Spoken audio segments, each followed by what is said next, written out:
বরিশাল দক্ষিণের এই ব্যস্ততম নগরীর অন্যতম এলাকা চৌমাথা, যেখানে বরিশাল কুয়াকাটা মহাসড়কের সাথে যুক্ত হয়েছে নগরীর বটতলা ও নবগ্রাম রোড। জীবন ও জীবিকার তাগিদে প্রতিনিয়ত সহস্রাধিক মানুষের পদচারণা ও যানবাহনের তীব্র চাপ এখানে দেখা যায়। যানবাহনের চাপকে উপেক্ষা করেই ব্যস্ততম এই সড়ক পার হচ্ছে সাধারণ মানুষ, যে কারণে হরহামেশাই ঘটতে দেখা যায় দুর্ঘটনা। ব্যস্ততম এই সড়কের উপর দিয়ে ফুটওভার ব্রিজ এখন সাধারণ মানুষের সময়ের দাবি হয়ে উঠেছে।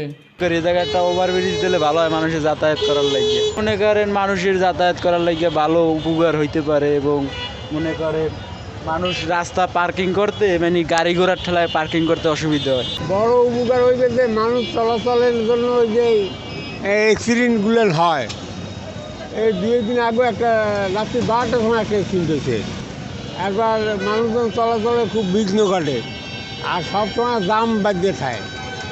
এটা খুবই দরকার, এটা প্রয়োজন। মানুষ তো বেশি হয়েছে, এখন ওভারব্রিজের একটা প্রয়োজন ওই জায়গা লাগে। রিক্সের উপরে থাকি, এই কারণ ছোট ছোট বাচ্চা পোলাপান নিয়ে যাইতে অনেক কষ্টই হয়। রাজধানী সহ দেশের অধিকাংশ বিভাগীয় শহরে প্রশস্ত রাস্তা পারাপারে ফুট ওভার ব্রিজের ব্যবস্থা থাকলেও বঞ্চিত রয়েছে বরিশাল। আর কত দুর্ঘটনা ঘটলে কর্তৃপক্ষের টনক নড়বে। বরিশাল থেকে মোহাম্মদ রোমান।